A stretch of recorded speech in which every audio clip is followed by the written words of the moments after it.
Les civilisations précolombiennes ayant foulé les terres du Pérou ont posé leur sceau culturel et historique 3000 ans durant jusqu'à la construction du Machu Picchu en 1450, suivi de l'effondrement inca au début du XVIe siècle en 1532.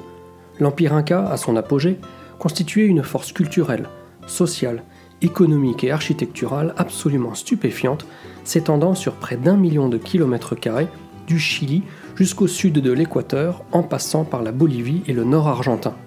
Avec sa capitale Cusco, ce formidable empire s'harmonise autour d'une langue commune imposée, le quechua, encore parlé aujourd'hui, et une organisation sociale reprise par des dizaines de peuples d'une immense hétérogénéité et qui malgré tout conserveront leurs identités et dialectes propres. Ce qui est incroyable, c'est d'imaginer qu'au XXIe siècle, nous parlons encore d'un peuple qui est devenu le plus grand empire de l'histoire de l'hémisphère sud en seulement un petit siècle d'existence et d'expansion, lancé en 1438 par Pachacutec, le premier empereur inca.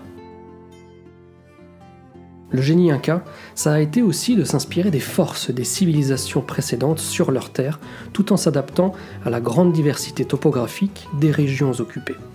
Cette adaptation passe par des constructions architecturales époustouflantes, sur lesquelles on peut remarquer leurs pattes, mais aussi parfois celles de peuples les ayant précédés. Ils ont su aussi devenir autonomes d'un point de vue agricole, même dans les régions arides et reculées de la cordillère des Andes, où ils ont développé des modes de culture tout à fait particuliers, basés la plupart du temps sur le concept de terrasse. Ces mêmes terrasses ont souvent été réalisées de concert, avec certains sites qui constituent aujourd'hui l'héritage archéologique du bâti inca.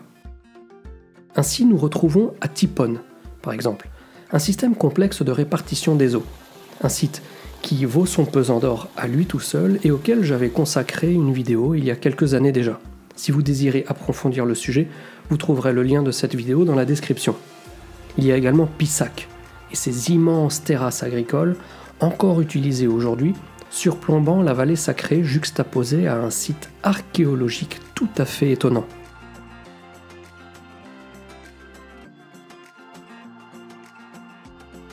Sans oublier les terrasses en cercle de Moraï, fleurons de l'ingénierie agricole, où les Incas, et d'autres avant eux, ont su développer des cultures théoriquement inadaptées à de telles altitudes, le tout grâce à des microclimats artificiels.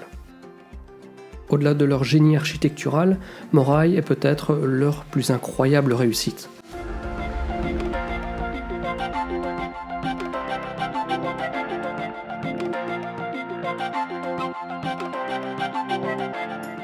Je parlais plutôt de constructions architecturales époustouflantes, sur lesquelles on peut remarquer leurs pattes, mais aussi parfois celles de peuples les ayant précédés. C'est un constat indéniable lorsque l'on se rend à Piquillatka, qui était un village wari. Les Waris étaient présents dans la vallée sacrée entre les 6e et 9e siècles de notre ère et utilisaient beaucoup de petites pierres, bien qu'étonnamment, on retrouve toujours à Piquillatka leurs pierres caractéristiques apposées à des blocs plus gros et mieux ajustés. Un signe de réoccupation de site. Ce sont les Waris qui vont créer le concept de chemin en pierre que les Incas reprendront et développeront dans leur empire sur plus de 40 000 km, créant alors le réseau routier le plus abouti depuis les Romains.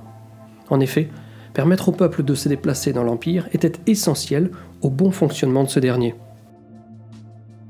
Si le site de Piquillatka présente différents styles et époques de construction, il en va de même pour le Machu Picchu qui, lui aussi, possède ses propres terrasses de culture qui seront même utilisées par certains petits groupes autochtones entre la fin de l'Empire en 1532 et la redécouverte du site par Hiram Bingham en 1911.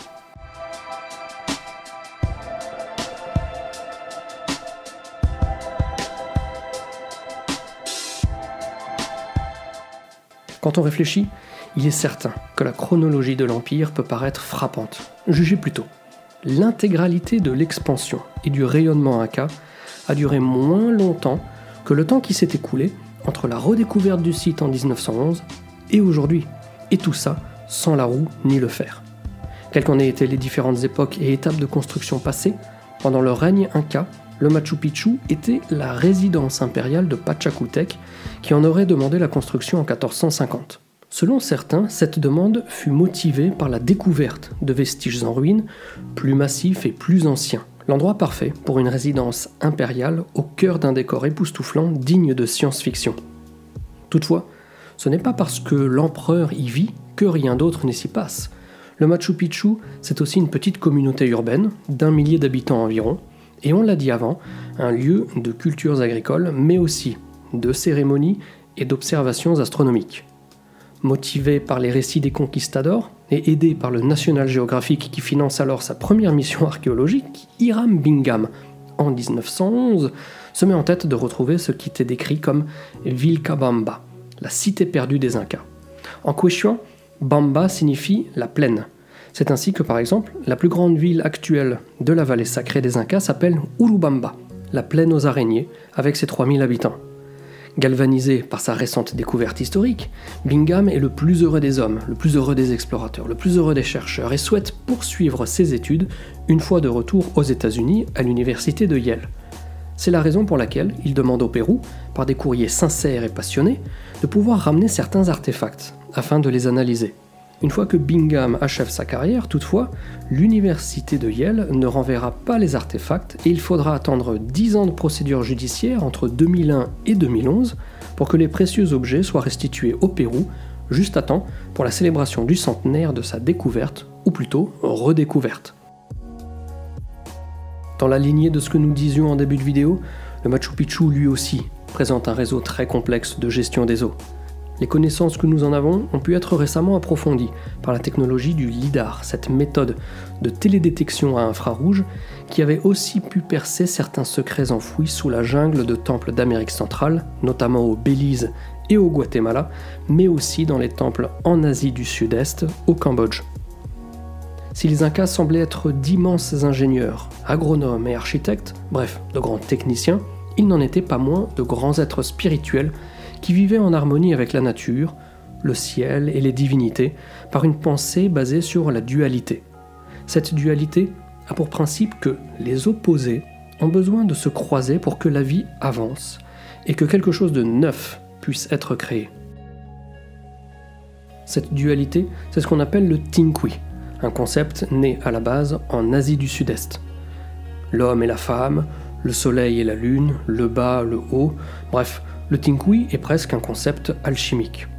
Cette dualité engendrait un certain nombre de rituels qui sont toujours utilisés aujourd'hui, comme les demandes d'autorisation à Pachamama, la terre-mère, dans différentes circonstances, notamment avant les semis afin de garantir une récolte prospère. Un peuple confiant, spirituel, doublé de compétences techniques quasi illimitées pour l'époque, empreint d'un héritage unique et qui fut le véritable moteur de l'apogée culturelle et économique de cette région. Une montée fulgurante, du jamais vu, pas même chez les Romains, chez les Grecs ou encore les Byzantins. Une fulgurance qui était trop belle pour être vraie et qui ne pouvait qu'être vouée à une chute tout aussi rapide.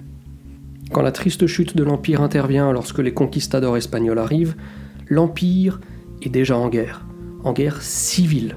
Cette guerre oppose deux frères, enfin deux demi-frères pour être plus précis, Huáscar, qui dirige l'empire depuis Quito, en Équateur, et son demi-frère Atahualpa. Après une lutte pour le pouvoir, Atahualpa s'empare du trône impérial des mains de Huáscar, qui était pourtant l'empereur légitime. C'est donc un empire fragilisé, qui sera facilement déstabilisable par les Espagnols, qui ne rateront pas le coche. La malheureuse suite, les amis, on la connaît. En espérant que cette vidéo sur l'Empire Inca et son rayonnement aussi court que phénoménal vous aura plu, je vous donne rendez-vous très bientôt pour les nouvelles publications sur la chaîne. D'ici là, portez-vous bien et surtout, n'oubliez pas de garder la passion. Ciao ciao.